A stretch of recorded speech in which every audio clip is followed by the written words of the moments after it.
नमस्कार दोस्तों, ये हिस्ट्री के कुछ आए हुए इम्पोर्टेंट क्वेश्चन है, शानदार है। तो चलिए हर एक फैक्ट, हर एक क्वेश्चन, हर एक तथ्य को समझते हुए याद करते चलते हैं। PGT history previous paper UPPSC, ठीक है ना। पहला क्वेश्चन है, निम्नलिखित पशु समूह में से कौन सा समूह मोहनजोदड़ो की पशुपति मोहर पर अंकित है? जब सिंह, गैंडा, भैंसा, घोड़ा, हाथी, हाथी हाथी हाथी हाथी सिंह, गैंडा, भैंसा, ए है क्या? नहीं, डी है। व्याघ्र, गैंडा, भैंसा, हाथी, गैंडा, भैंसा, हाथी और बाघ। सिंह नहीं है, नहीं वृषभ है, इसमें भी वृषभ है। व्याघ्र, गैंडा, भैंसा और हाथी। सिंधु घाटी सभ्यता या वैदिक काल। सबसे पहले 4 आश्रमों का वर्णन आया है, वह उपनिषद है। 4 आश्रमों का वर्णन आया, वह उपनिषद है। जावलोपनिषद, जवालोपनिषद। सबसे पहले 4 आश्रम वर्णन आया, वह उपनिषद है। इस चांद्योग्य वृद्धारण्य, ईसवी उपनिषद है, चांद्योग्य उपनिषद है, वृद्धारण्य भी उपनिषद है। लेकिन सबसे पहले 4 आश्रमों का वर्णन किस में आया है? जावलोपनिषद में। ईश, चांद्योग्य, वृद्धारण्य और जावलोपनिषद।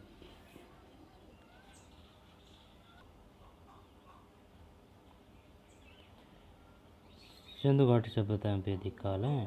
सबसे 4 आश्रमों का वर्णन आया, वह उपनिषद है, जवालोपनिषद।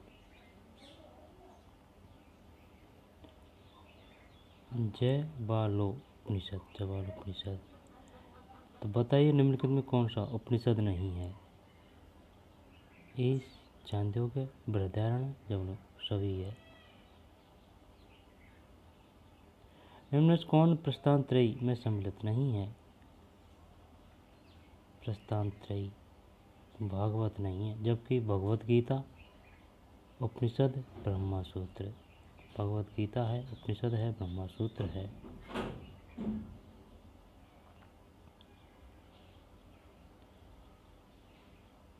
वह उपनिषद है, डी है।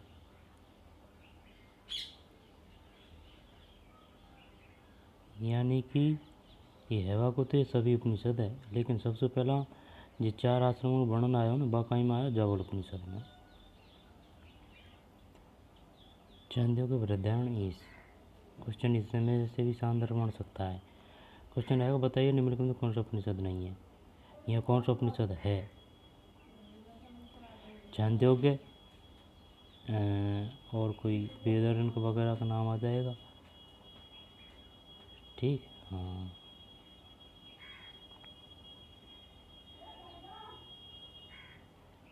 निम्न में कौन प्रस्थान त्रय में सम्मिलित नहीं है? भागवत।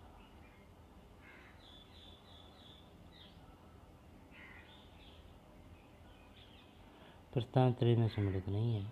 भगवत गीता, उपनिषद, ब्रह्मा सूत्र।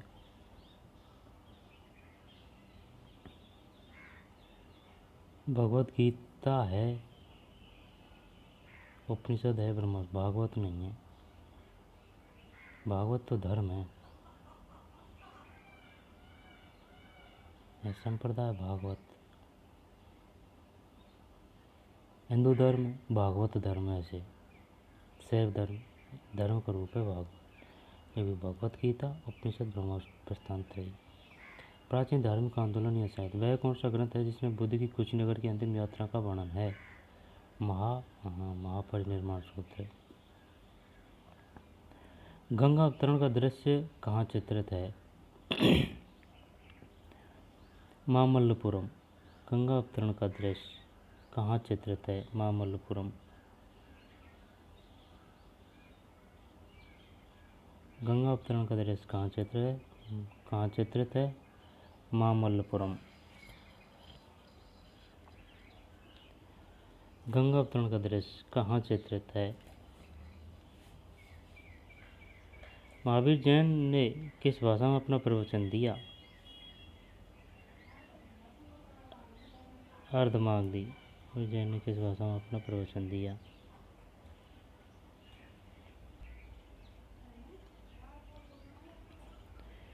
वह कौन सा ग्रंथ है जिसमें बुद्ध की कुशीनगर की अंतिम यात्रा का वर्णन है? महापरिनिर्वाण सूत्र। अंतिम यात्रा का वर्णन है महापरिनिर्वाण सूत्र। वह कौन सा ग्रंथ है जिसमें बुद्ध की कुशीनगर की अंतिम यात्रा का वर्णन है? महापरिनिर्वाण सूत्र। गंगा अवतरण का दृश्य कहाँ चित्रित है? मामलों पर महावीर जी ने किस भाषा में अपना प्रवचन दिया? अर्धमागधी।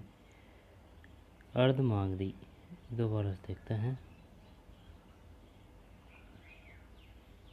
कौन सा समय मौजूदलों की पशुपति की मोहर पर अंकित है? व्याघ्र, गैंडा, भैंसा, हाथी। व्याघ्र, गैंडा, भैंसा और हाथी।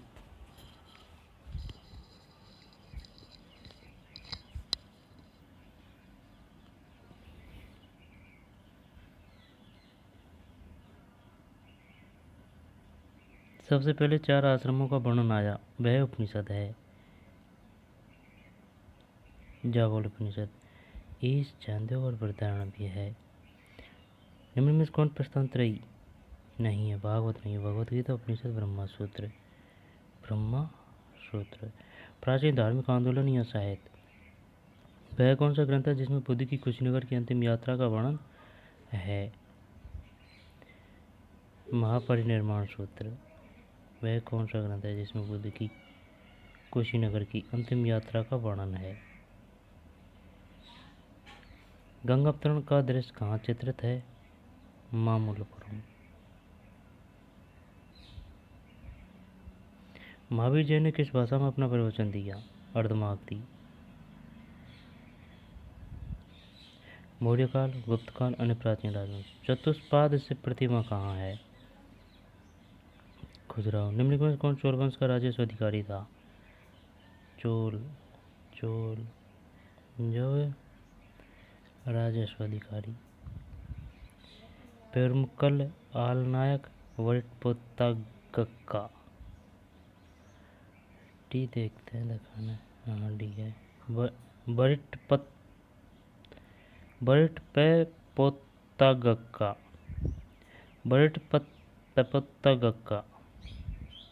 वरिटपोत्तागक्का।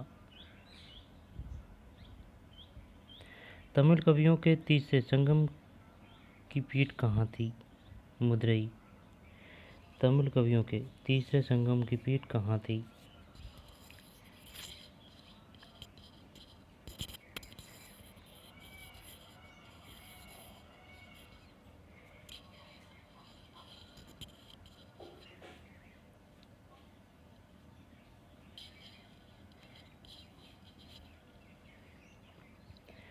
तमिल कवियों के तीसरे संगम की पीठ कहाँ थी? उदयूर, तंजौर, कांची। मदुरई। चोल सम्राटों का दिन खुर्रम क्या था? कुछ ग्रामों का समूह है।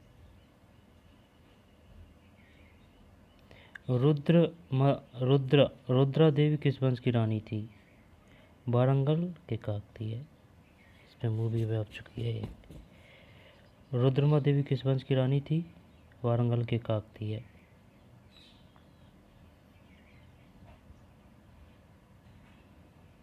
उस गुप्त बाकाटक रानी का नाम उल्लेख कीजिए जिसने अनुदान स्वरूप भूमि दी थी। कुबेर प्रभावती गुप्ता। प्रभावती गुप्ता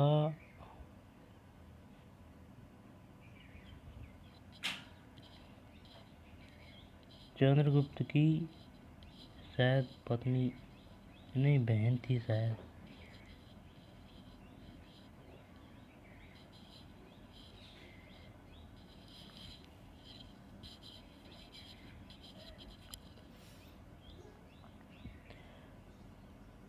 उस गुप्त बाकाटक रानी को ले कीजिए जिसने अनुदान स्वरूप भूमि दी।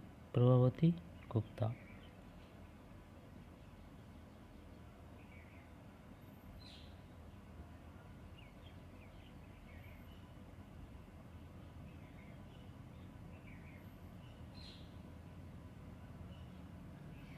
किस काल के मंदिर की वास्तुकला में सर्वप्रथम गंगा और यमुना की आकृतियाँ आती है? सी गुप्त।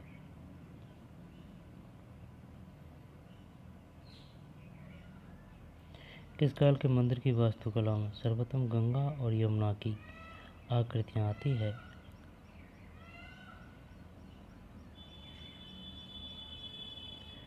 गुप्त, प्रभावती, गुप्ता, रुद्रमदेवी, वारंगल के काकतीय। कोर्रम क्या था? कुछ ग्रामों का समूह है। तमिल कवियों की तीसरे संगम की पीठ कहाँ थी? मुद्रे। इनमें कौन चोल वंश का राजस्व अधिकारी था? वरिष्ठपत्तोगक्का।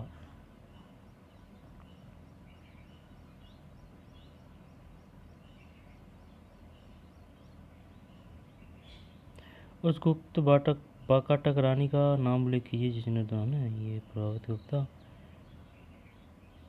चंद्रगुप्त है। निम्नलिखित में किस स्थल पर स्थित स्तूप अवशेषों से अशोक की पाषाण पर उद्धृत प्रतिमा उसके नाम के साथ प्राप्त हुई है? कनगहल्ली।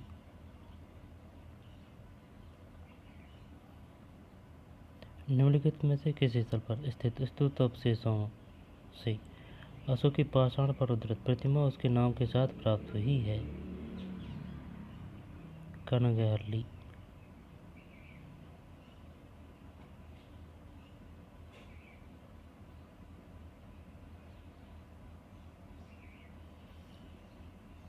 निम्नलिखित में किस भाषा में विजयनगर के शासक कृष्णदेवराय ने अपने सुप्रसिद्ध ग्रंथ अमुक्तमाल्यादा की रचना की?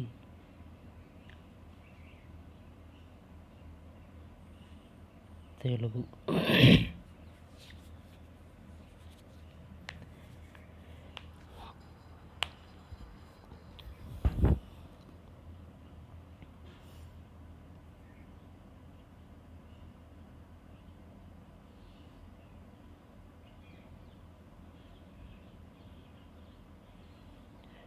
निम्न में किस भाषा में विजयनगर के शासक कृष्णदेवराय ने अपने सुप्रसिद्ध ग्रंथ अमुक्तमाल्यादा की रचना की? तेलुगु में। निम्न में किसने धर्म महाराज की उपाधि धारण की थी? जिसका औचित्य उसके द्वारा अश्वमेध सहित अनेक वैदिक यज्ञों के संपादन करने से सिद्ध होता है? प्रवरसेन प्रथम। निम्न में किसने धर्म महाराज की उपाधि धारण की थी जिसका औचित्य उसके द्वारा अश्वमेध सहित अनेक वैदिक यज्ञों के संपादित करने से सिद्ध होता है? प्रवरसेन प्रथम।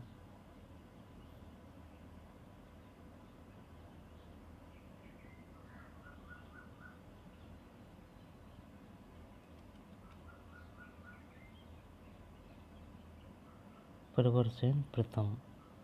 ये कौन था?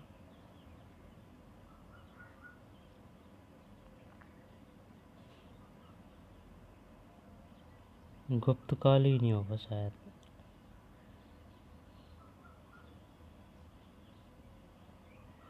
तुर्कों का आगमन ये दिल्ली से था।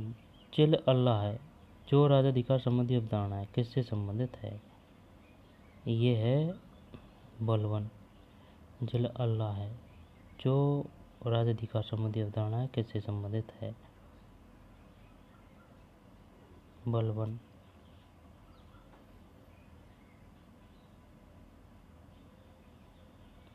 वह कौन सा प्रथम राज्य था जिसके विरुद्ध अलाउद्दीन खिलजी ने अपने हमले की शुरुआत की थी? वह कौन सा प्रथम राज्य था जिसके विरुद्ध अलाउद्दीन खिलजी ने हमले की शुरुआत की थी?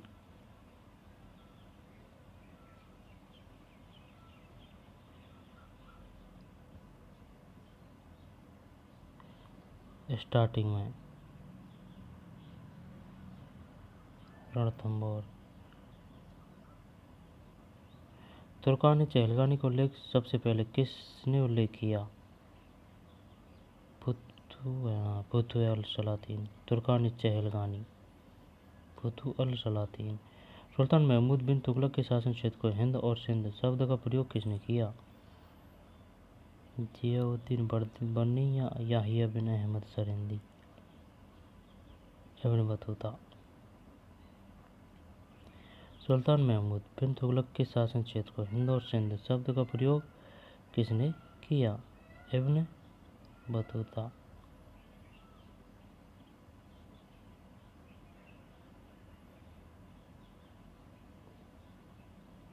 वली और अमीर के पदों को किसने पृथक किया?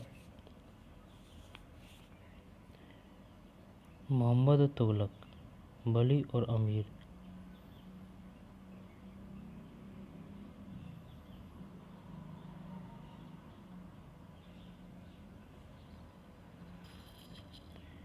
मोहम्मद तुगलक।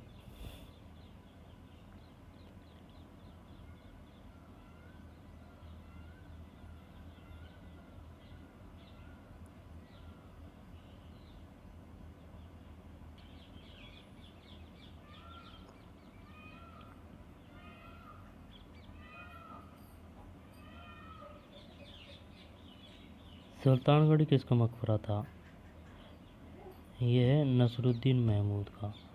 सुल्तानगढ़ी किसका मकबरा था? नसरुद्दीन महमूद।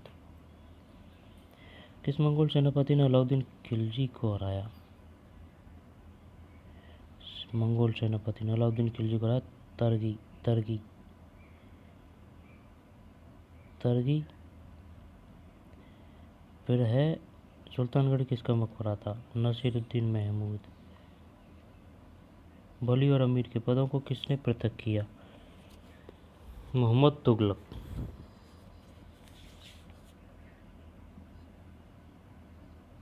तुर्कान चेलगानी का उल्लेख सबसे पहले किसने उल्लेख किया? फतुवल सलातीन।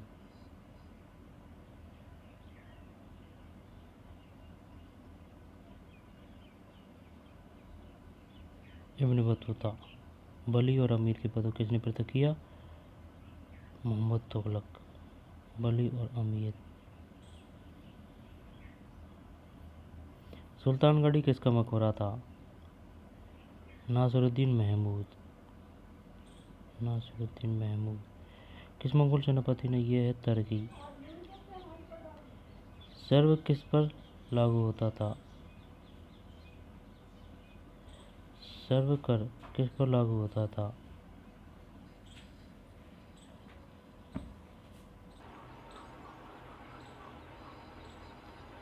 सर्व कर किस पर लागू होता था? जल आपूर्ति बनाए रखने पर। सर्व कर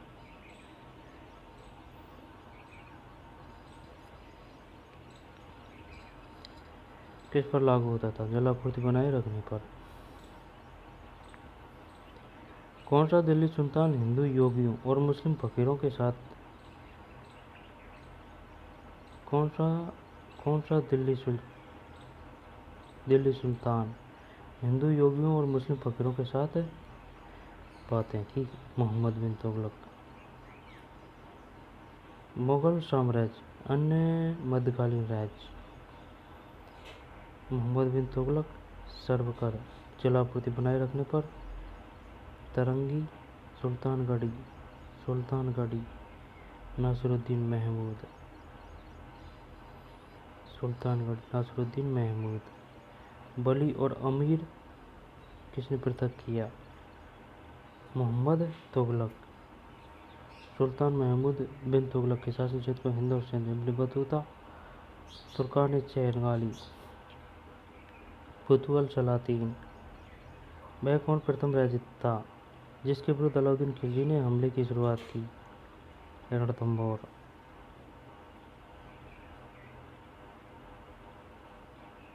जिल अल्लाह जो राजाधिकार संबंधी अवधारणा किससे संबंधित है? बलवान।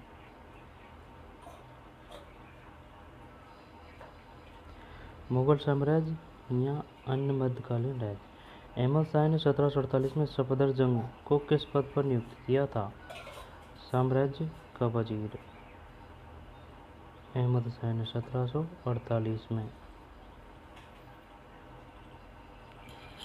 सफदर जंग को किस पद पर नियुक्त किया था?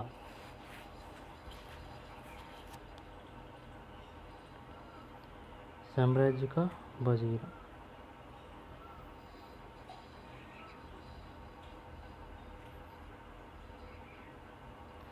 साम्राज्य का वजीर। अहमद शाह ने 1748 में सफदरजंग को किस पद पर नियुक्त किया था?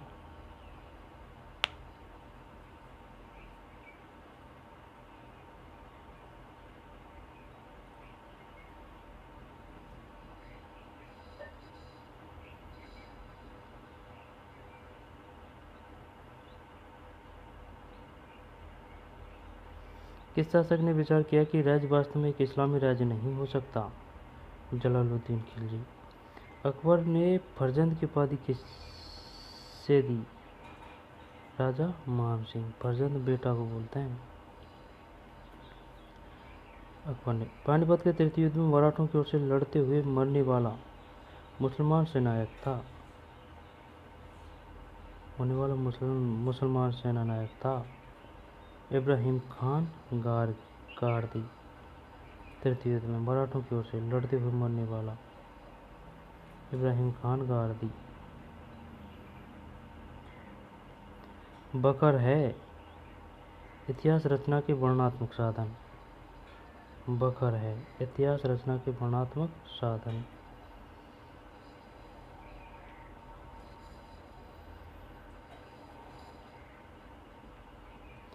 बकर है इतिहास रचना के वर्णनात्मक साधन।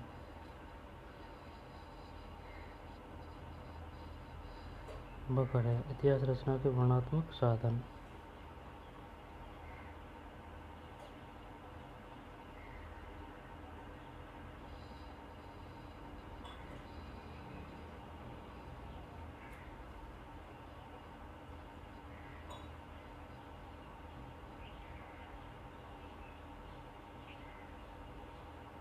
किसके विरुद्ध शाहजहां ने करतारपुर का युद्ध लड़ा था? शाहजहां हरगोविंद सिंह। शाहजहां ने करतारपुर का युद्ध लड़ा था हरगोविंद सिंह। निम्न में से अशोक का कौन सा शिलालेख धार्मिक सामंजस्य के विषय में कहता है? धार्मिक द्वितीय नहीं 12वां है। कौन सा धार्मिक सामंजस्य के विषय में कहता है? 12वां शिलालेख। 12वां शिलालेख।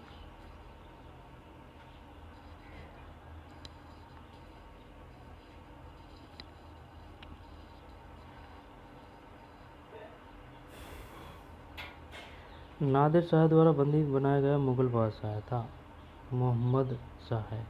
सही है। नादिर शाह ने आक्रमण किया था किस मुगल के समकालीन? मोहम्मद शाह। दारा सिकोह को मुल्हिद किसने कहा था? दारा सिकोह को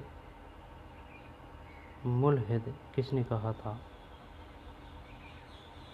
औरंगजेब। निम्नलिखित में से कौन एक संस्कृत के विद्वानों की सहायता से दारा सिकोह द्वारा तैयार किए गए उपनिषदों के फारसी अनुवाद की प्रस्तुति है? किताब सिर-ए-अकबर। निम्नलिखित में से कौन सा एक संस्कृत के विद्वानों की सहायता से दारा सिकोह द्वारा तैयार किए गए उपनिषदों के फारसी अनुवाद की प्रस्तुति है? सिर-ए-अकबर।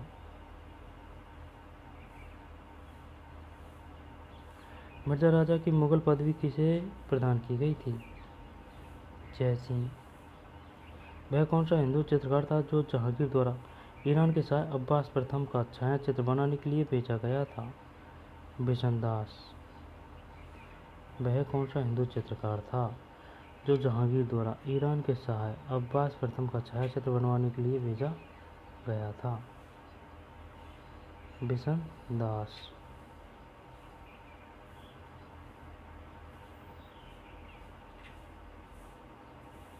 वह कौन सा हिंदू चित्रकार था जो जहांगीर द्वारा ईरान के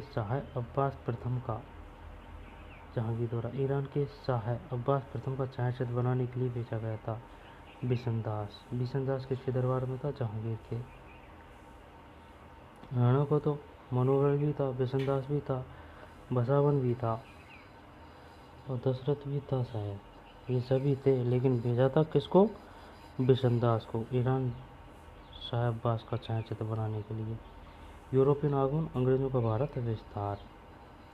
उस अंग्रेज अधिकारी का नाम बताइए जिसने चंद्रगिरी के शासक से वर्ष 1639 में मद्रास पट्टे पर लिया था। उस अंग्रेज अधिकारी का नाम बताइए जिसने चंद्रगिरी के शासक से वर्ष 1639 में मद्रास पट्टे पर लिया था। 5 स्टे।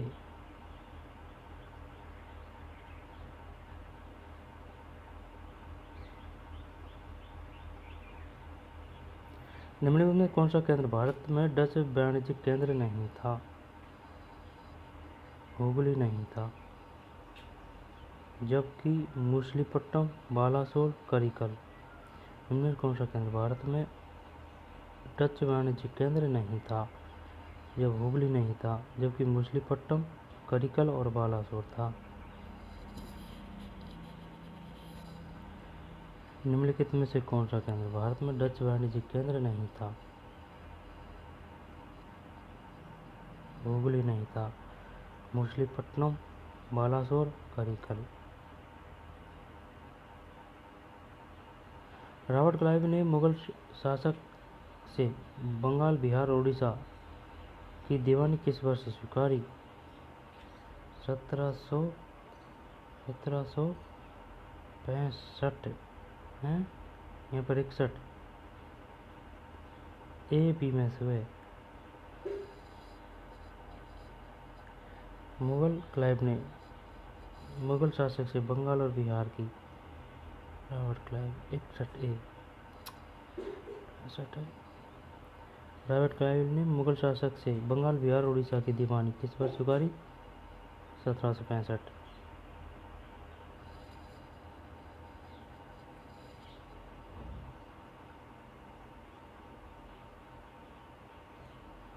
निम्न में किसके प्रयासों द्वारा मद्रास प्रेसिडेंसी में देवदासी प्रथा का उन्मूलन हुआ?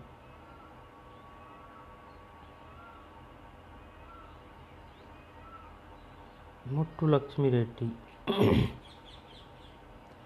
निम्नलिखित में किसके प्रयासों द्वारा मद्रास प्रेसिडेंसी में देवदासी प्रथा का उन्मूलन हुआ? देवदासी प्रथा मद्रास प्रेसिडेंसी में मुट्टू लक्ष्मी रेड्डी। मट्टू लक्ष्मी रेड्डी। बेसिन की संधि 1802 किस किस के बीच हुई? बेसिन की संधि अंग्रेज और टीपू। गलत। अंग्रेज और पेशवा बाजीराव द्वितीय। बेसिन की संधि कब हुई थी? 1802 में। अंग्रेज और पेशवा बाजीराव द्वितीय।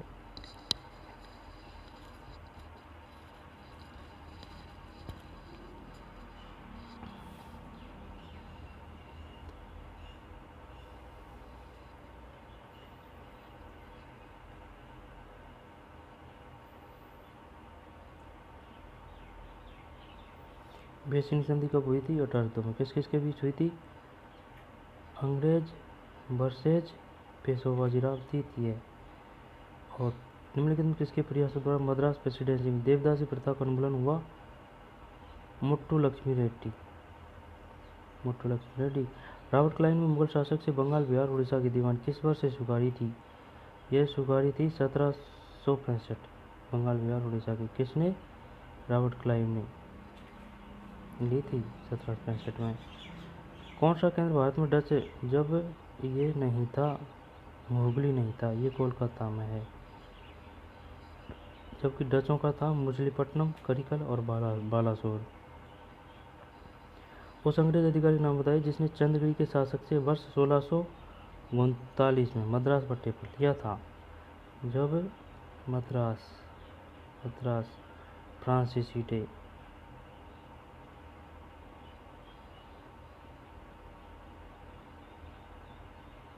1857 क्रांति। 1857 में अंग्रेजों के विरुद्ध जिहाद का प्रचार किसने किया?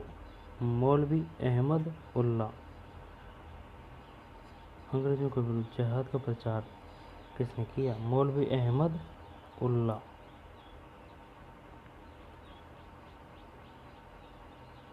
1857 अंग्रेजों के विरुद्ध जिहाद का प्रचार किसने किया?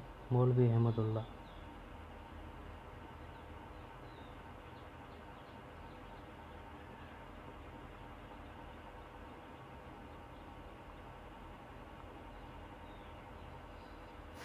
19वीं शताब्दी में सामाजिक धार्मिक और आंदोलन। ठीक। 1861 में आगरा में राधा स्वामी सत्संग की स्थापना किसने की? ये पता नहीं है भाई आपको दूर दूर तक। स्वामी शिवदयाल सिंह। 1861 में राधा स्वामी सत्संग की स्थापना किसने की थी? स्वामी शिवदयाल सिंह। आर्य समाज की स्थापना कहाँ हुई? बम्बई। सही है। आर्य समाज की स्थापना दयानंद सरस्वती। ब्रह्म समाज राजा राम मोहन राय। मोहन राय के बाद में देवेंद्रनाथ यहाँ पर केशव चंद्र सेन नहीं, केशव चंद्र सेन ने अलग की थी शायद, देवेंद्रनाथ के इसके बाद में। 1888 में हुए प्रथम राष्ट्रीय सामाजिक आंदोलन का अधिवेशन जो मद्रास में हुआ उसकी अध्यक्षता किसने की? टी माधव राय। 1888 में हुए प्रथम राष्ट्रीय सामाजिक आंदोलन के अधिवेशन जो मद्रास में हुआ था उसकी अध्यक्षता किसने की थी? टी माधव राय। 1888 में हुए प्रथम राष्ट्रीय सामाजिक आंदोलन के अधिवेशन जो मद्रास में हुआ था उसकी अध्यक्षता किसने की?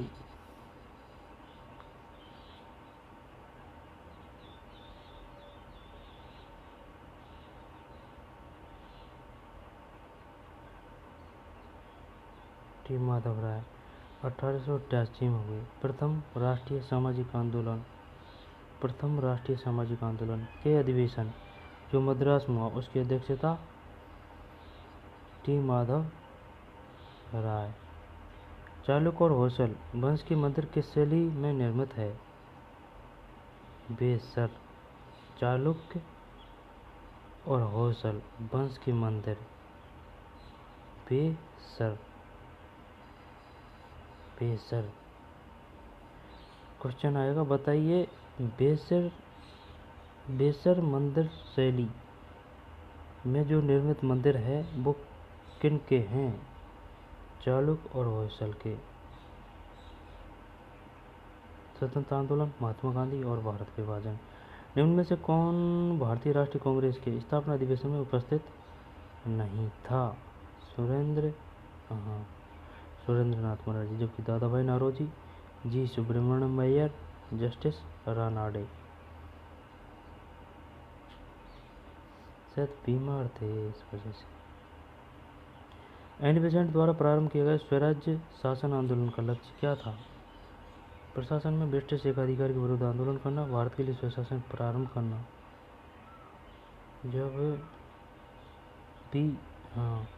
भारत के लिए स्वशासन प्रारंभ करना।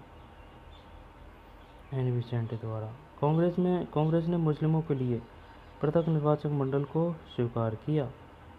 लखनऊ समझौता। कांग्रेस ने मुस्लिमों के लिए 1916 लखनऊ समझौता, पृथक निर्वाचन मंडल। और कांग्रेस विभाजन 1907, बंगाल विभाजन 1905। निम्नलिखित में किस अधिवेशन के द्वारा भारत के गवर्नर जनरल अध्यादेश जारी करने की शक्ति प्रदान की गई? किस अधिवेशन द्वारा भारत के गवर्नर जनरल को अध्यादेश जारी करने की शक्ति प्रदान की गई?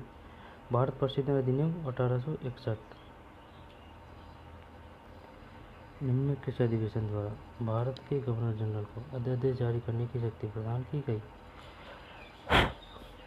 भारतीय परिषद अधिनियम 1861।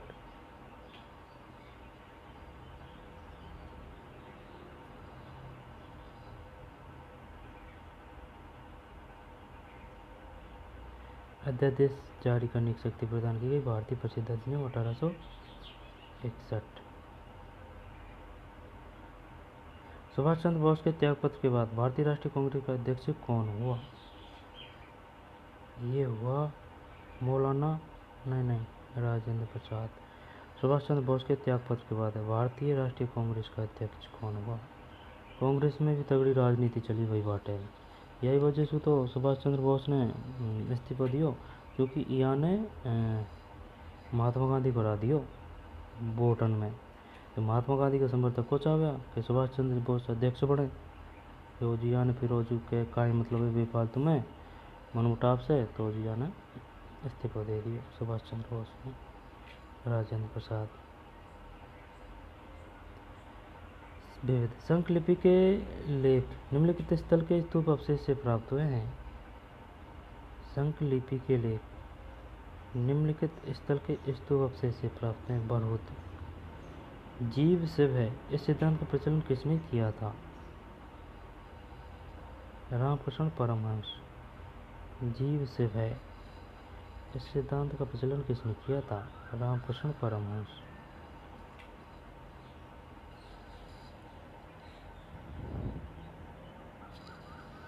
जीव शिव है, इस सिद्धांत का प्रचलन किसने किया? रामकृष्ण परमहंस।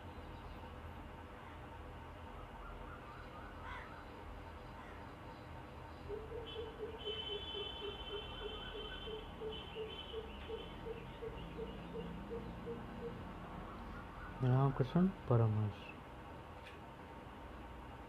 किस मूर्ति कला में सबसे पहले रामायण से दृश्य प्रकट हुए?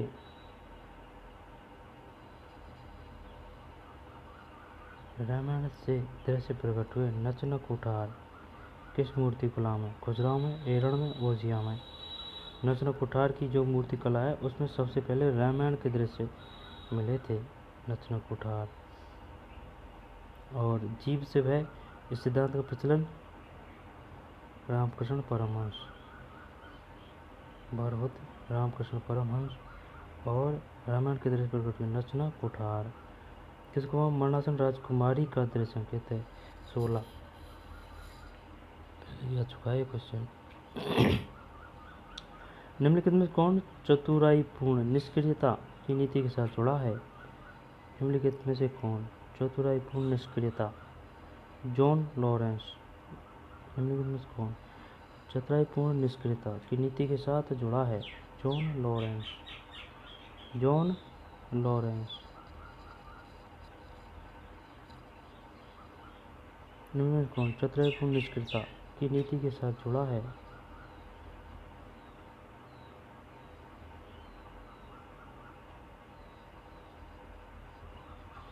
John Lawrence. निम्नलिखित में से कौन चतुराईपूर्ण निष्क्रियता की नीति के साथ जुड़ा है?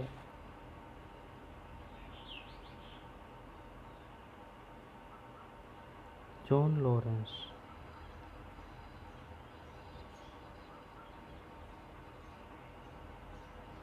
निम्नलिखित में से कौन चतुराईपूर्ण निष्क्रियता की नीति के साथ जुड़ा है? John Lawrence.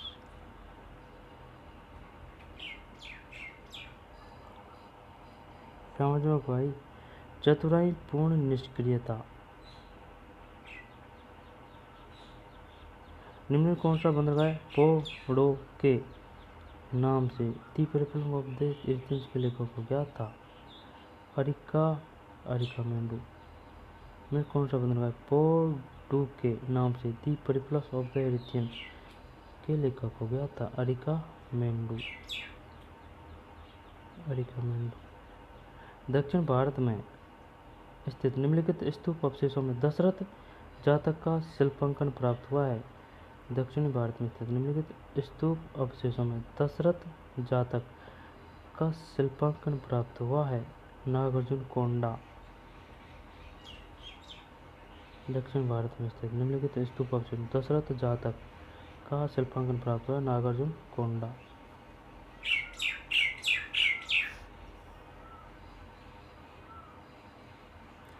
दक्षिण भारत में स्थित निम्नलिखित स्तूप अवशेषों में दशरथ जातक का शिल्पांकन प्राप्त हुआ है। नागार्जुन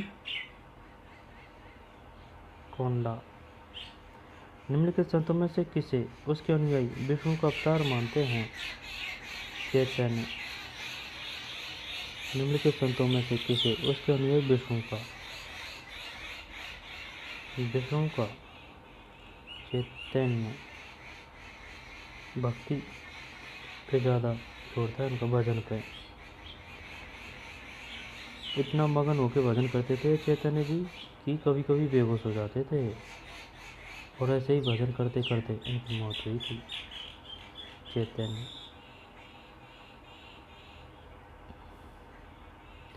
जाति मीमांसा के लेखक हैं भजन और नाच।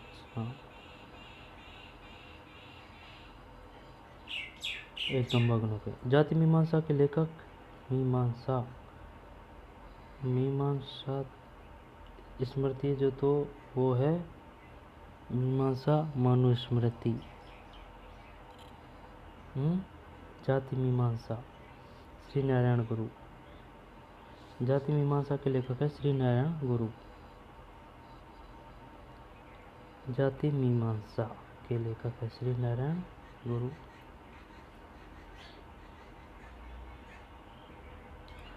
भागीले की मुद्राएं निम्नलिखित में से प्राप्त हुए हैं। भागीले की मुद्राएं कौन ही भाई बताओ। भागीले भागीले भागीले नर्मदा घाटी।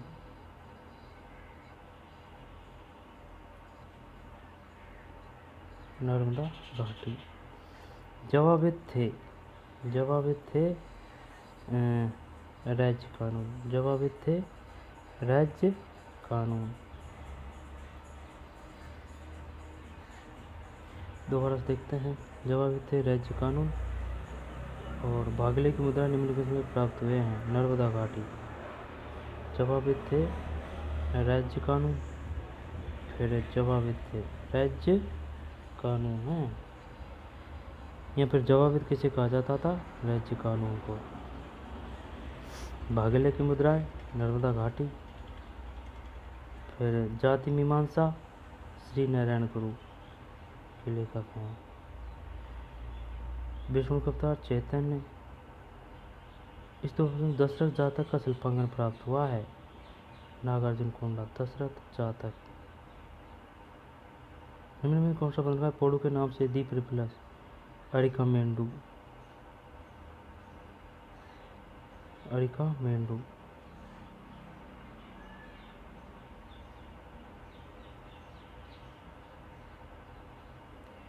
चतुराई पूर्ण निष्क्रियता Lord Lawrence.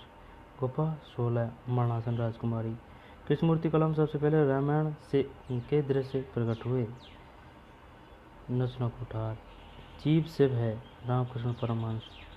संकलिपि Bharhut. PGTC history previous paper RPSC। चल देखते हैं। अशोक के शिलालेखों की लिपि क्या है। जब यार लिपि तो ब्राह्मी में भी है, प्राकृत में भी है।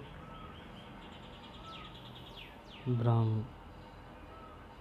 स्तंभलेख गुहालेख। स्रोत प्राचीन भारत की इतिहास तथा संस्कृति। केसी श्रीवास्तव। स्तंभलेख गुहालेख। स्रोत प्राचीन भारत का इतिहास तथा संस्कृति। केसी श्रीवास्तव। ब्राह्मी।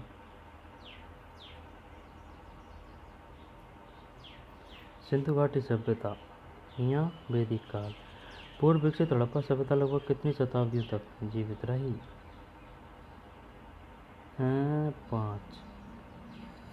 पूर्व विकसित हड़प्पा सभ्यता लगभग कितनी शताब्दियों तक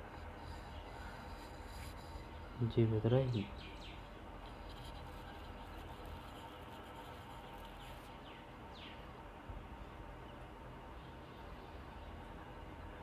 इसका मतलब है 5 शताब्दी।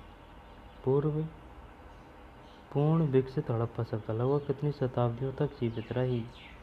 कितनी शताब्दियों। 5 शताब्दी यानी कि 500 साल तक। 500 साल के बाद में उसका विघटन चालू हो गया। हड़प्पा सभ्यता की बात है। हड़प्पा। उपलब्ध प्रमाणों के आधार पर हड़प्पा सभ्यता ने मानव जाति को जो 2 स्थायी उपहार प्रदान किए वे थे गेहूं और कपास की खेती। उपलब्ध प्रमाणों के आधार पर हड़प्पा सभ्यता ने मानव जाति को जो 2 स्थायी उपहार प्रदान किए वे थे गेहूं और कपास की खेती।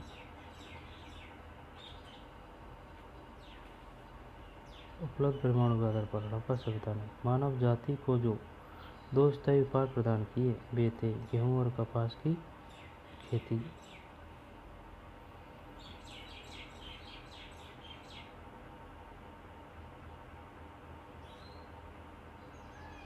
गेहूँ और कपास।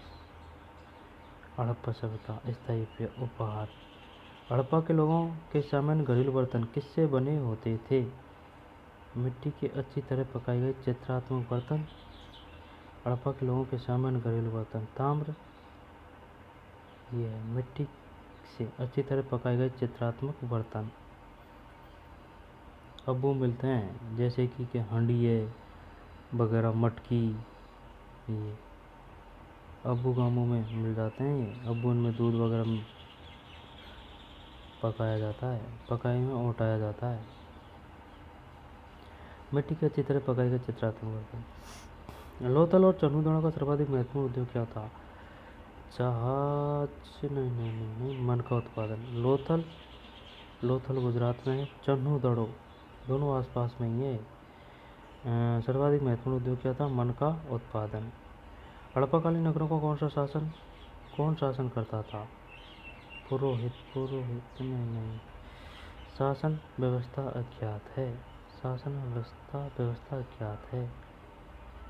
अच्छा, मन का उत्पादन। उत्तर वैदिक काल में आर्यों को भारतीय भूगोल के किस अंश की जानकारी नहीं थी? वैदिक काल, फिर इसके बाद में उत्तर वैदिक काल। आर्यों को भारतीय भूगोल के किस अंश की जानकारी नहीं थी? जब सी है कृष्णा नदी घाटी तक दक्षिण भारत की। उत्तर वैदिक काल में आर्यों को भारतीय भूगोल के किस अंश की जानकारी नहीं थी? कृष्णा नदी घाटी तक दक्षिण भारत की।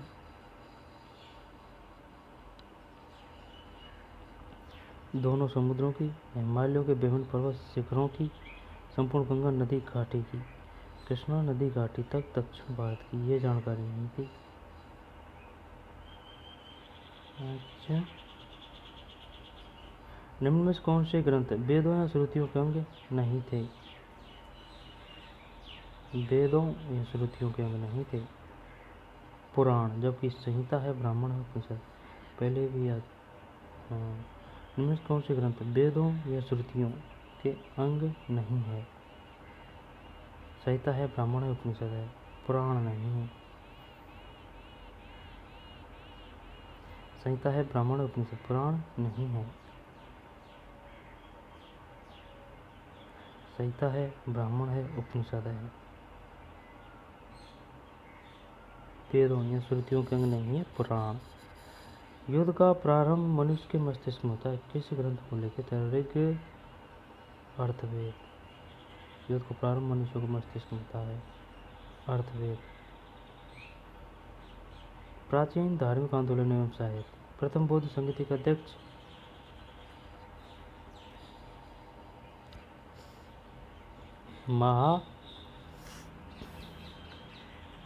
प्रथम की बात आ रही है, बौद्ध संगति।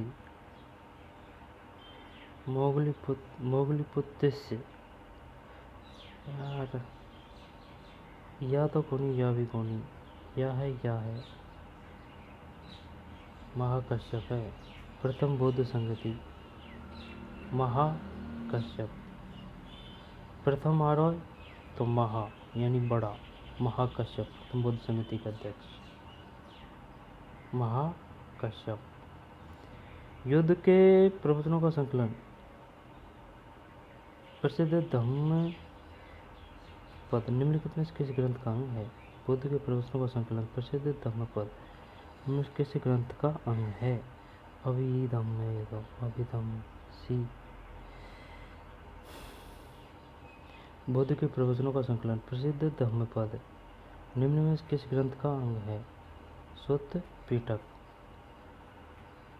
बुद्ध के प्रवचनों का संकलन प्रसिद्ध धम्मपद निम्नलिखित में किस ग्रंथ का अंग है?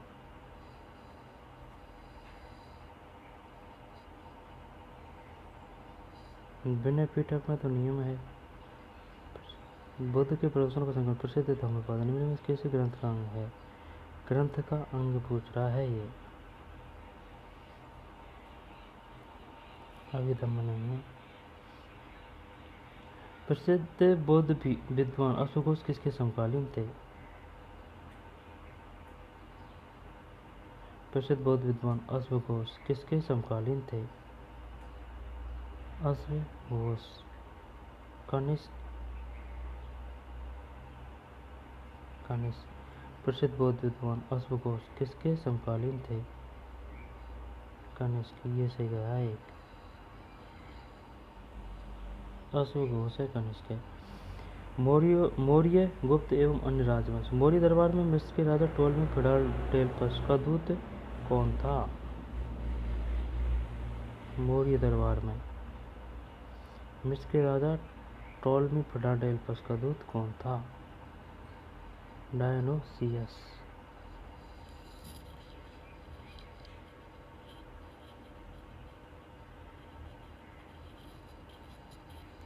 मौर्य दरबार में मिस्र के राजा टोलमी फिलाडेल्फस का दूत कौन था? डायोनोसियस। आरबीएससी कक्षा 10 में है हिस्ट्री में। निम्न में से कौन सा पक्ष अशोक के दंभ का एक सैद्धांतिक पक्ष नहीं है? पापों से वह व्यवहार में संयम अहिंसा मनसा वाचा कर्मणा। पापों से ये नहीं है, अहिंसा है, मनसा वाचा कर्मणा, व्यवहार में संयम, सभी के साथ समान व्यवहार।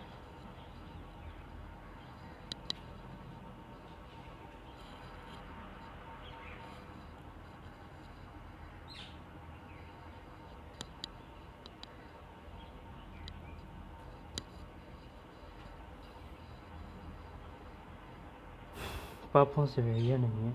अशोक के किस शिलालेख में युद्ध और अहिंसा का कारण जनित उसके अंतर्मन की व्यथा प्रकट होती है?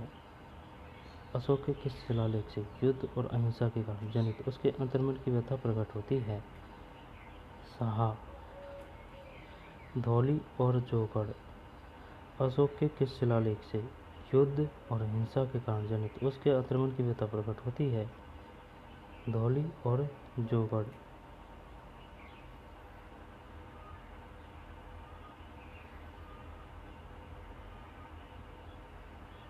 मास सहवाग को तो सभी अभिलेख है। मास के ब्रावो, मान सेहरा, गिरनार, शाहबाज गढ़ी और सोपारा। लेकिन ये पूछा गया है कि भाई जो उसको आत्मग्लानि होती है वो किस अभिलेख में उल्लेख है, शिलालेख में उल्लेख है? धौली और जोगढ़ के में।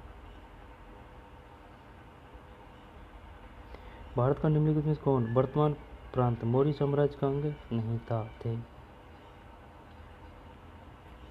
केरल, तमिलनाडु। चोलों का था ये था। जनपद स्तर पर मौर्य अधिकारियों का सही अवरोही क्रम था? जनपद स्तर पर मौर्य अधिकारियों का जब अवरोही का मतलब ये है बड़ा से छोटा। जब ये नहीं है ए में से डी में से है जब युक्त राजुक प्रादेशिक युक्त ए प्रादेशिक है, युक्त है ना, इसके ऊपर फिर राजुक है, राजुक के बाद में है प्रादेशिक। आई समझ में? राजुक से राजा मत समझ लेना, युक्त राजुक फिर प्रादेशिक, ये इनके ऊपर है। युक्त के ऊपर राजुक, राजुक ऊपर प्रादेशिक। अवरोही का मतलब होता है बड़ा से छोटा। मौर्य काल में शिक्षा का सर्वाधिक प्रसिद्ध केंद्र था तक्षशिला। सारनाथ से प्राप्त अशोक के स्तंभ पर कौन सा पशु उत्कीर्ण नहीं है? कुबड़ वाला, वृषभ, हिरण। हिरण नहीं है, सही है, हाथी और अश्व। कुकदैमान यानी कुबड़ वाला वृषभ है, हाथी है, घोड़ा, हाथी, कुबड़ वाला वृषभ, अश्व, हिरण नहीं है। राजन चोल ने किस पाल नरेश को पराजित किया? पाल जब पाल यहाँ पर महिपाल प्रथम। राजेंद्र चोल ने किस पाल नरेश को पराजित किया? महिपाल प्रथम।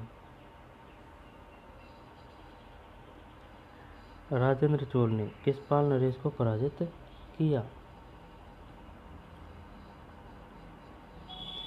राजेंद्र चोल ने किस पाल नरेश को पराजित किया? महिपाल।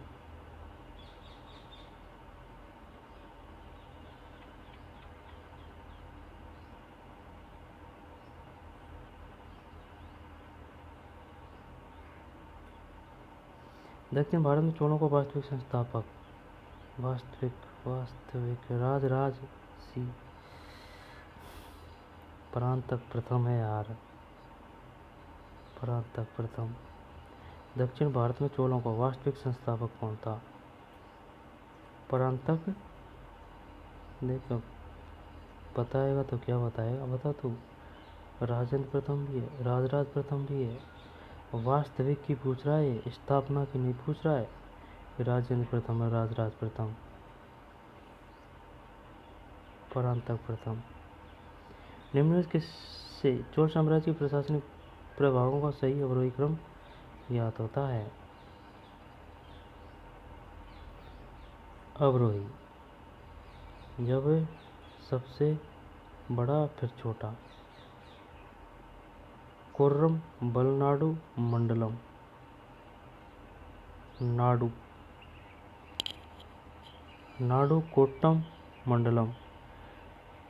मंडलम में ये पता है, ये तो कौन है। जब कोर्रम बलनाडु है या फिर नाडु कोट्टम, ये देखते हैं।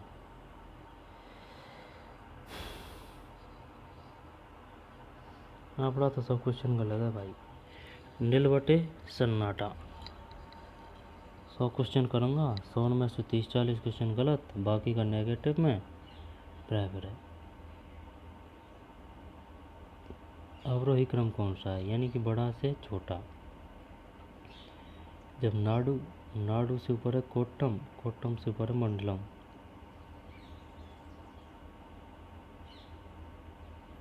तमिलनाडु, नाडु, फिर कोट्टम, फिर मंडलम। नाडु कोट्टम मंडलम।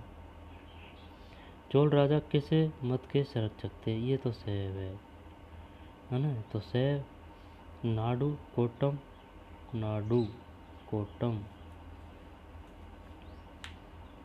मंडलम।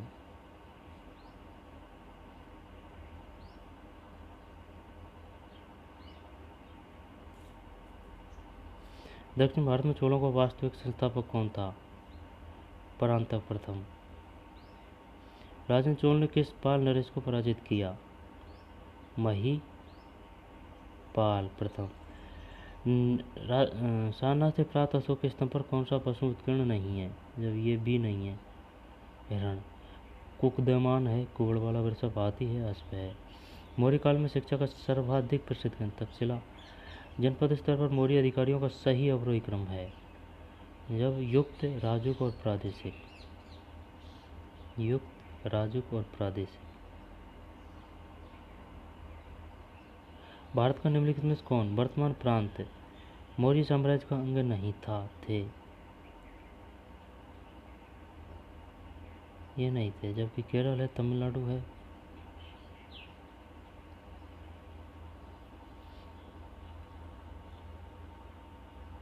अंग नहीं थे, केरल तमिलनाडु नहीं थे, सही। और कहीं चोल के थे। अशोक के शिलालेख में युद्ध और अहिंसा के कारण जनित उसके अंतर्मन की व्यथा। मांस, धौली और जोगड़। निम्नलिखित में कौन सा पक्ष अशोक के धर्म का एक सैद्धांतिक पक्ष नहीं था?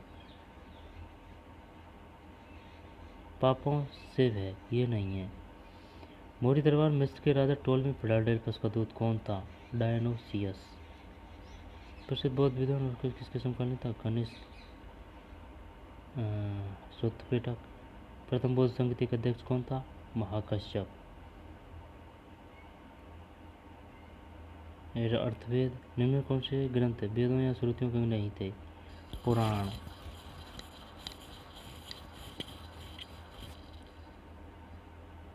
संहिता है, ब्राह्मण उपनिषद है।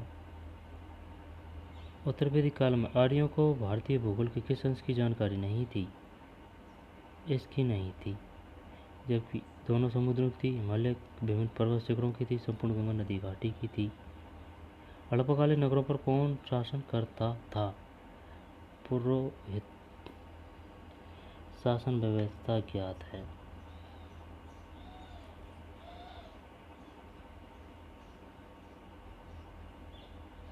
तुर्कों का आगमन और दिल्ली सल्तनत। दिल्ली सल्तनत का पहला संप्रभु या प्रभुत्व संपन्न शासक था इल्तुतमिश। सही है, इल्तुतमिश। लोदी वंश के शासक किस जाति का ये जातीय प्रदेश से मूलतः संबंधित थे? लोदी वंश के शासक ये तैमूरी तुर्क थे। हाँ, बी। विशुद्ध अफगानी या पठान। तैमूरी तुर्क इनका तो गुट था, तुर्की और ईरानी।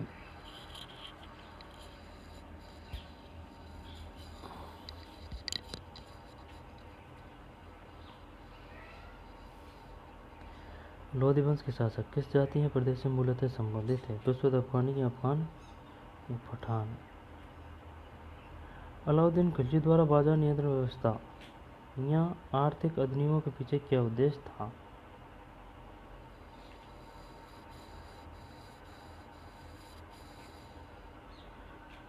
अलाउद्दीन खिलजी द्वारा बाजार नियंत्रण व्यवस्था या आर्थिक अधिनियमों के पीछे क्या उद्देश्य था?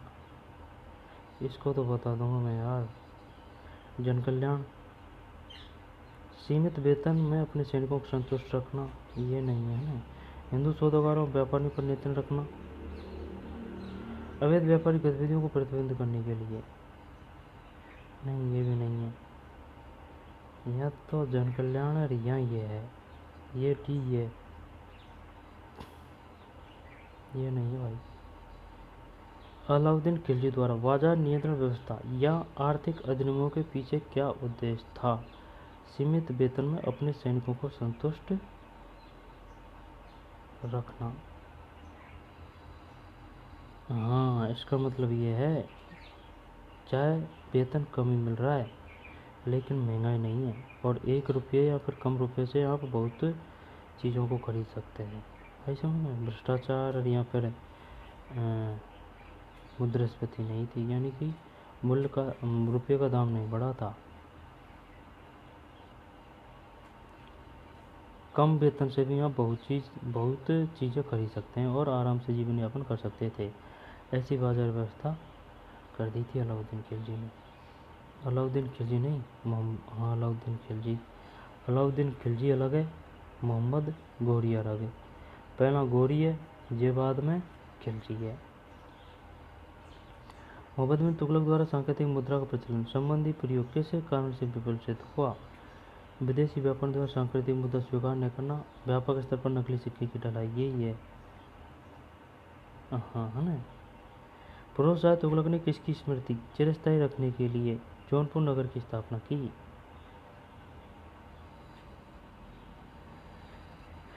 फिरोज शाह तुगलक ने। मोहम्मद बिन तुगलक किसकी स्मृति चिरस्थायी रखने के लिए जौनपुर नगर की स्थापना की? मोहम्मद बिन। जब मोहम्मद बिन तुगलक से पहले हुआ था, अब फिरोज शाह तुगलक से पहले हुआ था मोहम्मद बिन तुगलक।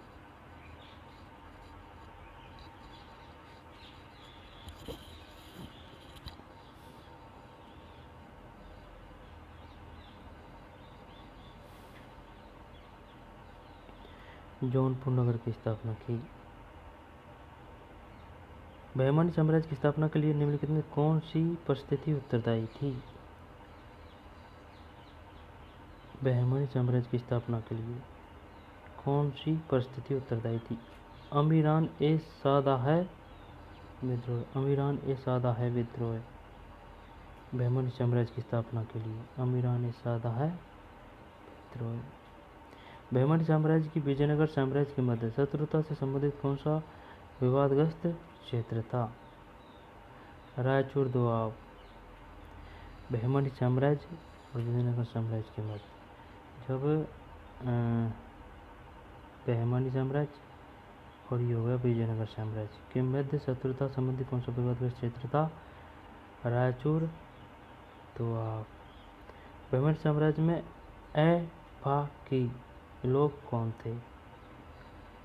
बहमनी साम्राज्य में एफाकी मतलब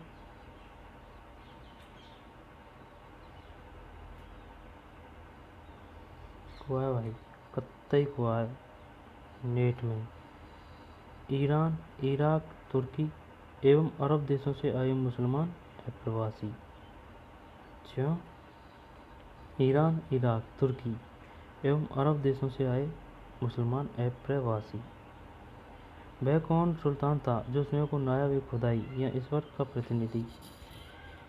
तो को कहीं बताऊँ यहाँ मैं इल्तुतमिश तो है कौन, अलाउद्दीन खिलजी भी कौन, खे तो बलबन है, खे गयासुद्दीन है, गयासुद्दीन ही कर दे यहाँ। चल बलबन है यार। नायाब खुदाई या ईश्वर का प्रतिनिधि कहता था बलबन। बल तैमूर को सैयद वंश प्रतिनिधि खिजर खान द्वारा संपादित, वह को दोबारा देख लेते हैं। वह कौन सा सुल्तान था जो स्वयं को नायाब खुदाई या ईश्वर का प्रतिनिधि कहता था? बलबन। तैमूर को सैयद वंश प्रतिनिधि खिजर खान द्वारा संस्थापित राजवंश क्यों कहा जाता है? तैमूर को सैयद वंश प्रतिनिधि खिजर खान द्वारा संस्थापित, पल्ले को पढ़े यार। सैयद को तैमूर को आई समझ में। सैयद वंश प्रतिनिधि खिजर खान द्वारा संस्थापित राजवंश क्यों कहा जाता है? खिजर का पैगंबर का वंशज था। तैमूर को सैयद वंश प्रतिनिधि खिजर खान द्वारा संस्थापित राजवंश क्यों कहा जाता है? खिजर का पैगंबर का वंशज था। संसद काल में उत्तराधिकार का क्या सामान्य नियम था? संसद काल में ये नियम था भाई साहब, अमीरों के महत्व और गद्दी के लिए दावेदार व्यक्ति की अपनी शक्ति एवं क्षमताएं या योग्यता। इसको तो बता देता मैं, कोई दिक्कत नहीं है। बरीद कौन थे? इसको बता दूंगा मैं। बरीद है बिहा, सुल्तान के अंगरक्षक नहीं। शाही आय व्यय का हिसाब रखने वाले प्रभारी अधिकारी, शाही कारखानों काम करने वाले एटीटी सही है। बरीद गुप्तचर सूचना एकत्रित करने वाले एनसीईआरटी में है। ये जो पेपर आ रहा है ना एनसीईआरटी और आरबीएससी, ये दो ही किताब है, उनसे ही आ रहा है पूरा।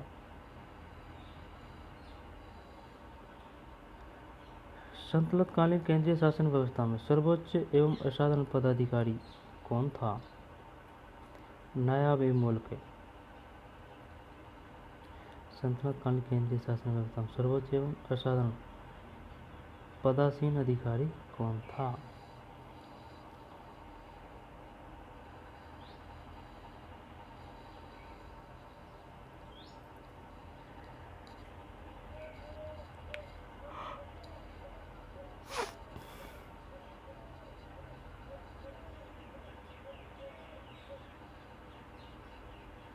संतलत कालीन केंद्रीय शासन व्यवस्था आई समझ में।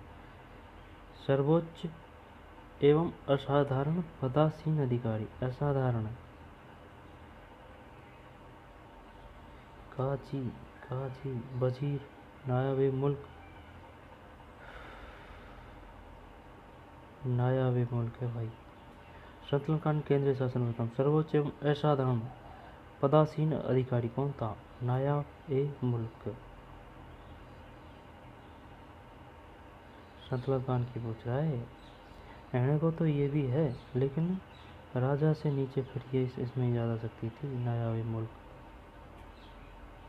मुगल साम्राज्य या अन्य मध्यकालीन राजवंश औरंगजेब द्वारा किस अंतिम दक्कनी राज्य को मुगल साम्राज्य में शामिल किया गया? जब बीजापुर नहीं, गोलकुंडा है। औरंगजेब द्वारा किस अंतिम दक्कनी राज्य को मुगल साम्राज्य में? गोलकुंडा।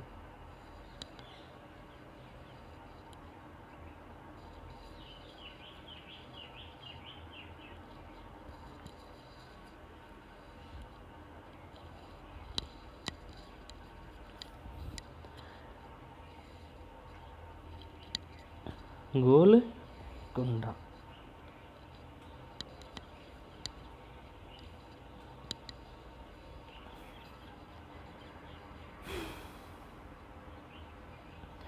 औरंगजेब द्वारा किस अंतिम दक्षिणी राज्य को मुगल साम्राज्य में शामिल किया गया? गोलकुंडा।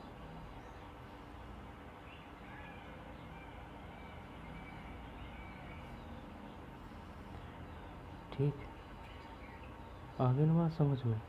गोलकुंडा को अंतिम दक्षिणी राज्य को। उत्तर पश्चिमी सीमा प्रांत में अकबर की अत्यधिक महत्वपूर्ण उपलब्धि क्या थी? उत्तर पश्चिम सीमा प्रांत में अकबर की अत्यधिक महत्वपूर्ण उपलब्धि क्या थी?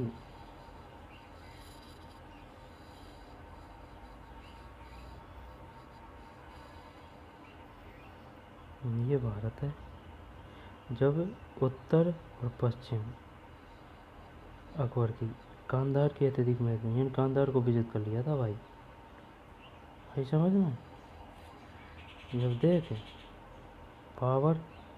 बाबर के बाद में हुमायूं के बाद में अकबर, फिर शाहजहां, फिर जहांगीर है, फिर शाहजहां है, फिर औरंगजेब। औरंगजेब से पहले शाहजहां है, शाहजहां से पहले जहांगीर है, जहांगीर से पहले अकबर है ना। उत्तर पश्चिम सीमा प्रांत में अकबर की अत्यधिक महत्वपूर्ण उपलब्धि क्या थी? कांधार विजित करना। सुप्रसिद्ध कृति तबकात अकबर की रचना किसने की? तबकात अकबरी की रचना। तबकात कहीं बताऊँ तो क्या मैं। ख्वाजा निजामुद्दीन अहमद, तबकात अकबरी की। अबुल फजल करता है, चल गलत है, यही कर देता बढ़िया रहता। ख्वाजा निजामुद्दीन अहमद। सुप्रसिद्ध कृति तबकात अकबरी की रचना किसने की थी? निजामुद्दीन अहमद। मुगल शासन व्यवस्था के संबंध में निम्नलिखित में कौन सा कथन सत्य है? मुगल शासन व्यवस्था मुख्यतः एक सैनिक शासन था। चल ठीक। यह एक केंद्रीय निरंकुशतावाद या एक तंत्रवाद था। चल ठीक है ना। सम्राट को इस्लामी परंपराओं का पालन करना पड़ता था। सम्राट द्वारा मंत्रियों से परामर्श लेना आवश्यक ये है सी। ये कोई ज़रूरी नहीं है परंपराओं का, क्योंकि अकबर ने वगैरह काफ़ी शासक हुए, उन्होंने परंपराओं का पालन नहीं किया। मुगल साम्राज्य का प्रांतों में विभाजन पहली बार किसने किया? अकबर सही है। मुगल साम्राज्य का प्रांतों में विभाजन अकबर। मुगल प्रांतीय प्रशासनिक व्यवस्था की पारस्परिक नियंत्रण एवं शक्ति संतुलन के अंतर्गत निम्नलिखित में से कौन अधिक सूबेदार पर नियंत्रण रखता था? मुगल प्रांतीय प्रशासनिक व्यवस्था की पारस्परिक नियंत्रण एवं शक्ति संतुलन के अंतर्गत में कौन अधिकारी सूबेदार पर नियंत्रण रखता था?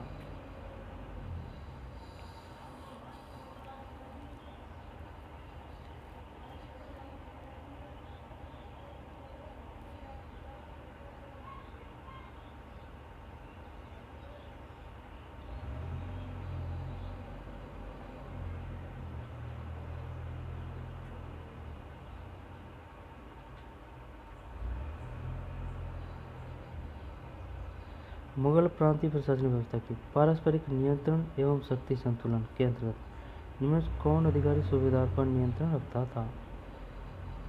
दीवान।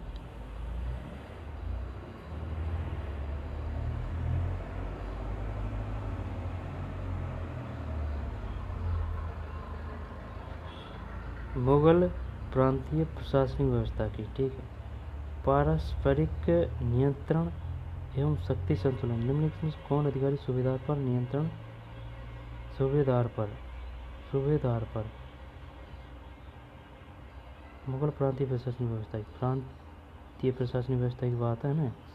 पारस्परिक नियंत्रण एवं शक्ति संतुलन पर निम्नलिखित में कौन अधिकारी सूबेदार पर नियंत्रण रखता था? प्रांतीय प्रशासन व्यवस्था की बात आ रही है। बख्शी, वाक़या नवीस, फौजदार, दीवान।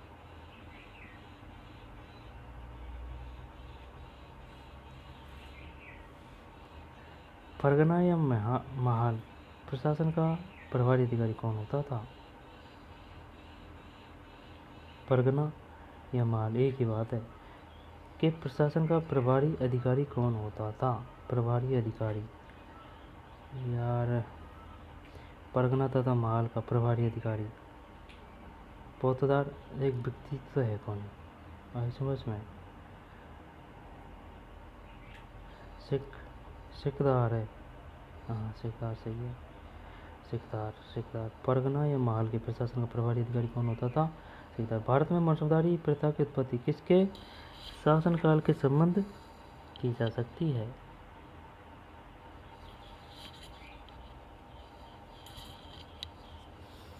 भारत में मनसबदारी प्रथा की उत्पत्ति किसके शासनकाल के साथ संबंध की जा सकती है? चंगेज, एक मिनट, चंगेज अलाउद, चल डी कर दे, चंगेज का ही सही हो यार, चंगेज खान की उत्पत्ति की। मनसबदार प्रथा चंगेज खान ने चलाई, मासू आई है, आई समझ में। चंगेज खान किसके सफलतापूर्वक विद्रोह करके जहांगीर को अपने सैनिक कैंप में बंदी बना लिया था? जहांगीर के टाइम पे कौन विद्रोह करेगा? शाहजहां का नाम खुर्रम महावत खान यार। किसने सफलतापूर्वक विद्रोह करके जहांगीर को अपने सैनिक कैंप में बंदी बना लिया था? महावत खान। तगड़ा भाई है महावत खान।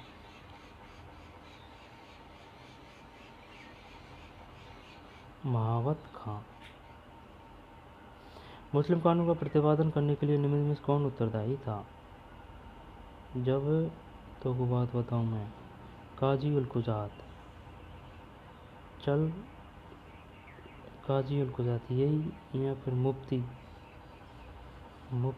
काजी मीर आदिल, ये मुस्लिम कानूनों का प्रतिपादन करने के लिए जब मुफ्ती तो कौन है, कैंसिल, काजी मुस्लिम कानून का प्रतिपादन करने के लिए नहीं कौन उत्तरदायी था? या मीर आदिल, ए और डी में से हुए, मीर आदिल है, मीर आदिल, क्योंकि या तो कानून व्यवस्था कर रहे हो, लेकिन बात आ रही है प्रतिपादन की, मीर आदिल। अकबर ने किस घटना के स्मरणार्थ फतेहपुर सीकरी की स्थापना की? जब तो को बात बताऊं मैं, है ना, हाँ शेख सलीम चिश्ती के आशीर्वाद से सलीम की जन्म भी है हमें तो। अकबर कालीन किस भवन या किन भवनों की स्थापना योजना को बौद्ध स्थापत्य से प्रेरणा मिली थी? अकबर कालीन किस भवन या किन भवनों की स्थापत्य योजना को बौद्ध स्थापत्य से प्रेरणा मिली थी? चल दोनों कर दे। फतेहपुर सीकरी का पंचमहल या सिकंदरा अकबर का मकबरा? यहाँ पर डी है। क्वेश्चन तो सभी शानदार है। जब फतेहपुर सीकरी, यहाँ पर बी, यहाँ पर ए बी या डी, जब यहाँ मैं फतेहपुर सीकरी का पंचमहल, चल मैं डी कर रहा हूँ, गलत है, सी सही हो यार। फतेहपुर सीकरी का पंचमहल, सिकंदरा में अकबर का महल, ओवर दिमाग। फतेहपुर सीकरी का पंचमहल कहाँ है? फतेहपुर सीकरी में। और अकबर का मकबरा, अकबर है मकबरा सिकंदरा, अकबर है मकबरा सिकंदरा अकबर, ठीक, ये तो याद है। और फतेहपुर सीकरी का पंचमहल,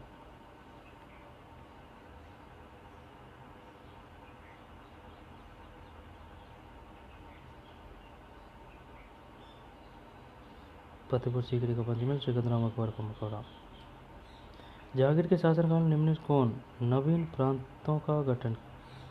का गठन किया था? कौन से नवीन प्रांतों का गठन किया था? यह तो ये है हमें उड़ीसा। जहांगीर के शासनकाल में निम्न में कौन से नवीन प्रांत का गठन उड़ीसा है? सबसे पहले प्रांतों का विभाजन किसने किया था? अकबर ने, उड़ीसा। और औरंगजेब के समय हुए थे प्रांत 19, और अकबर के समय थे शायद 14, 15, 16, कुछ ऐसे ही है। 500 से 2500 से कम की जाति वाले मसबदारों को क्या कहा जाता था? अमीर। अमीर मनसबदार नहीं, मनसबदार तो है नहीं इसमें। अमीर उबदा आजम अमीर। 500 से 2500 से कम की जात वाले मनसबदारों को क्या कहा जाता था? अमीर। 500 से 2500 से कम की जात वाले मनसबदारों को क्या कहा जाता था? अमीर। अच्छा,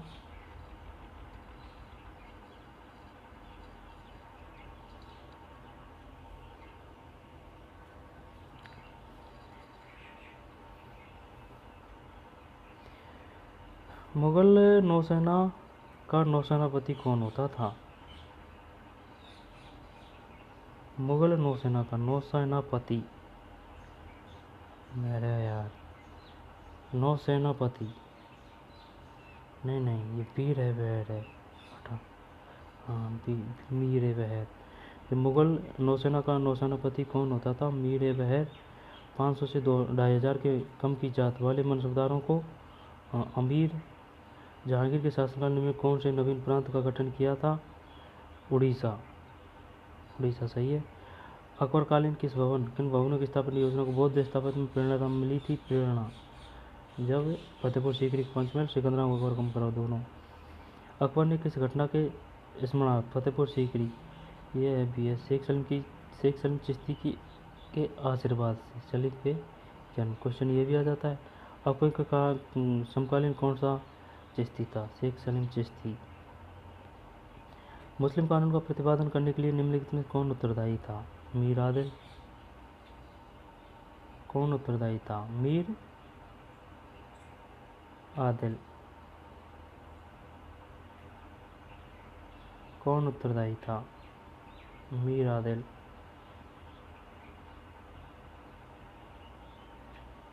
मीर आदिल है। मुस्लिम कानून का प्रतिपादन पालन करवाने वाला था काजी गुल कुजात, ये राख ले। प्रतिपादन करने वाला मीर आदिल। किसने सफलतापूर्वक यानी कि जो भी बोल रहा है मीर आदिल, किसने सफलतापूर्वक विद्रोह करके जहांगीर को अपने सैनिक कैंप में बंदी? महावत खां है भाई। मनसबदारी प्रथा की उत्पत्ति? चंगेज खां।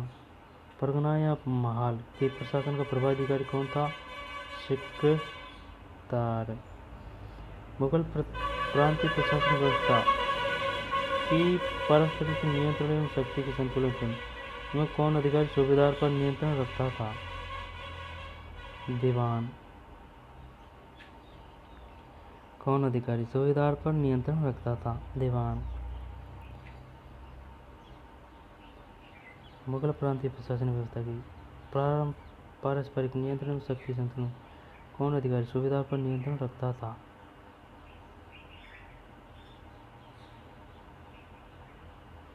एक मिनट, बात आ रही है प्रांतीय प्रशासन व्यवस्था की।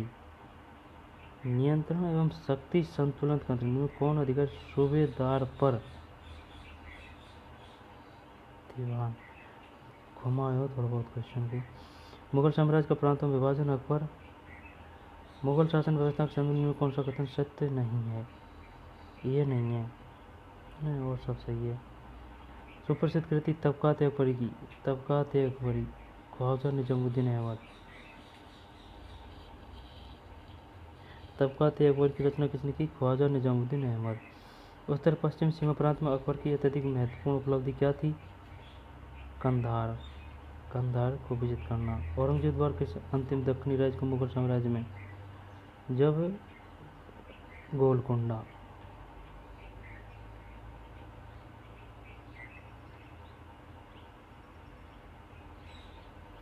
ठीक, अभी आ रहा है। यूरोपीय आगमन या अंग्रेजों का भारत विस्तार। ईस्ट इंडिया कंपनी को किस लोकप्रिय नाम से पुकारा जाता था? Company of merchant only. ये देख, ये आ गया नाम, ये पढ़ लिया है लेकिन मैंने। स्वतंत्र आंदोलन या महात्मा गांधी। भारत में थियोसॉफिकल सोसाइटी को सफलता तथा लोकप्रियता मुख्य रूप से किसके कारण प्राप्त हुई?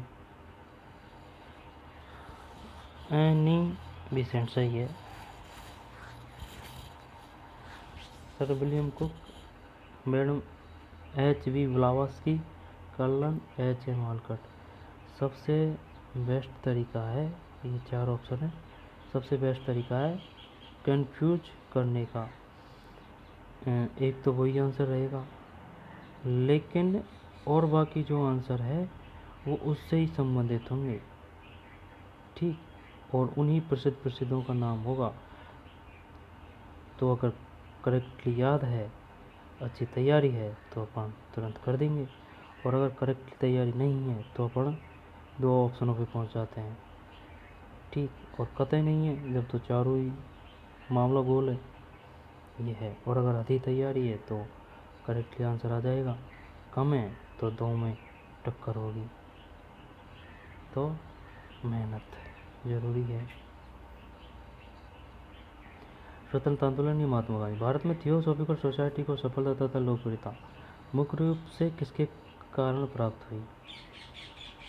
अब देख, यहाँ में श्रीमती एनी बेसेंट भी है और H.V. ब्लावात्स्की भी है, ये और भी है, लेकिन ये किसी न किसी जुड़ा हुआ है। यहाँ पर इन्हें कोई नहीं कछु और की स्थापना करी है, तो कंफ्यूज करवा के लिए दे इनको श्रीमती एनी बेसेंट। पेपर बड़ा बड़ा जी भाई, नहीं को बना है, बड़े हिसाब से बनाते हैं, क्योंकि उनकी पूरी लाइफ ही पढ़ाई संबंधित गई। Shrimati Annie Besant.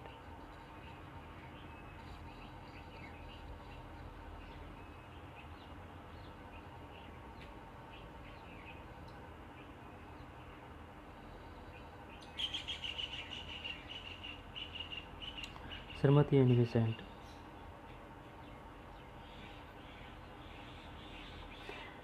Theosophical society के किस साहसिक कार्य को जनसाधारण की स्वीकृति एवं भरपूर समर्थन प्राप्त हुआ?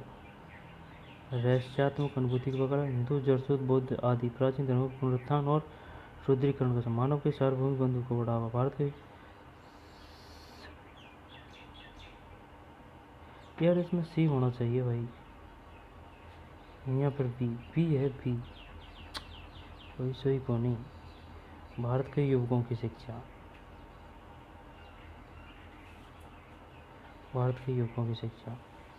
भारत की जनता से किसने कहा तुम वीर बनो, साहसी बनो, हिम्मत करो, इस बात पर गर्व करो कि तुम एक भारतीय हो, प्रत्येक भारतीय मेरा भाई है? विवेकानंद। निम्नलिखित में किसने अलीपुर षड्यंत्र कांड में फंसे अरविंद घोष का बड़ी कुशलता से बचाव किया?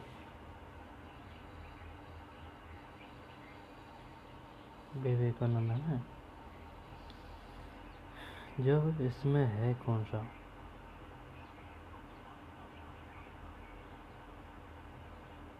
चित्तरंजन दास। अलीपुर षड्यंत्र कांड में फंसे अरविंद घोष का बड़ी कुशलता से बचाव किया? चित्तरंजन दास।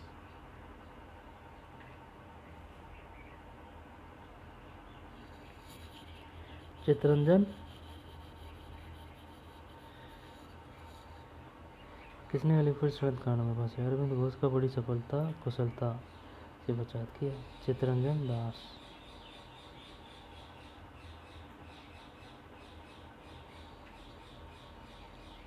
चित्तरंजन दास।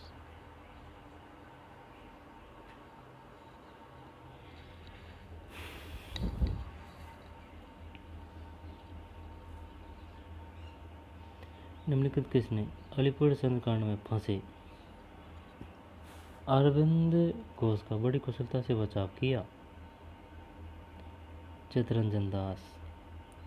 महात्मा गांधी द्वारा स्थापित हरिजन संघ के संस्थापक अध्यक्ष कौन थे? हरिजन संघ के संस्थापक अध्यक्ष घनश्याम दास बिड़ला। हरिजन संघ के संस्थापक अध्यक्ष कौन थे? घनश्याम दास बिड़ला। महात्मा गांधी ने केवल एक बार कांग्रेस की, ये तो हरिपुरा यानी बेलगाम है, बेलगाम 1925।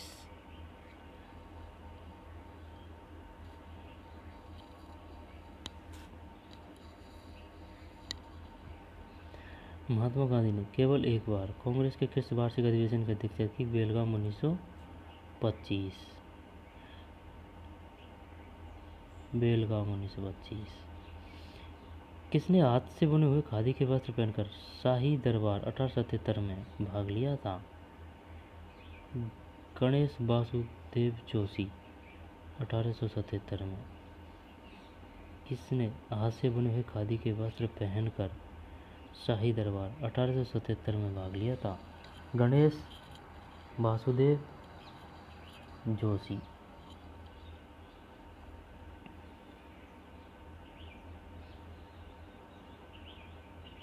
गणेश वासुदेव जोशी। किस वायसराय को भारतीय राष्ट्रवाद का उत्प्रेरक कहा गया है? उत्प्रेरक मतलब कोया भाई लॉर्ड कर्जन।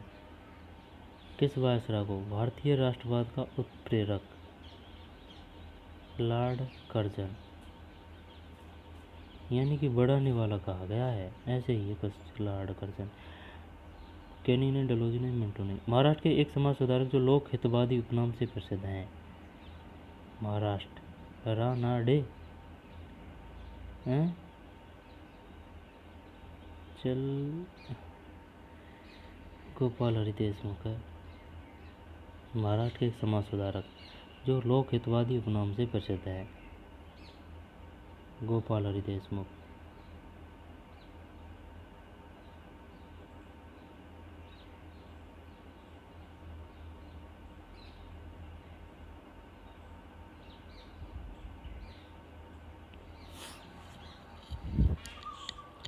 महाराष्ट्र के समाज सुधारक जो लोक हितवादी उपनाम से प्रसिद्ध हैं? गोपाल हरि देशमुख। समाज सुधारक जो लोक हितवादी उपनाम से, महाराष्ट्र एक समाज सुधारक लोक हितवादी उपनाम गोपाल हरि देशमुख।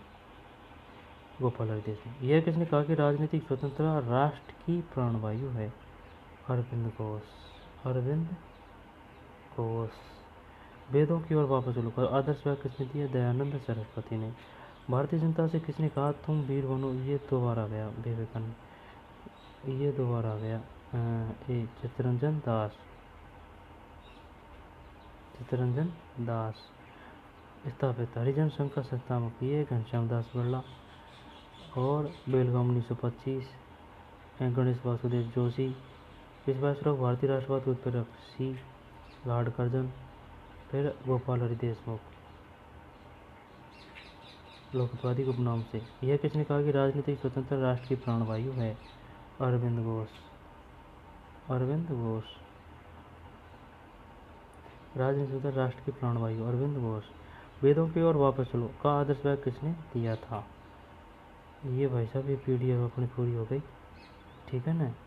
तो चलिए मिलते हैं कोई नई वीडियो में। खुश रहो, मस्त रहो, बिंदास रहो और लगातार आराम से धीरे धीरे लगातार पढ़ते रहो, ठीक। बिंदास रहो। चलिए मिलते हैं नई वीडियो में। धन्यवाद।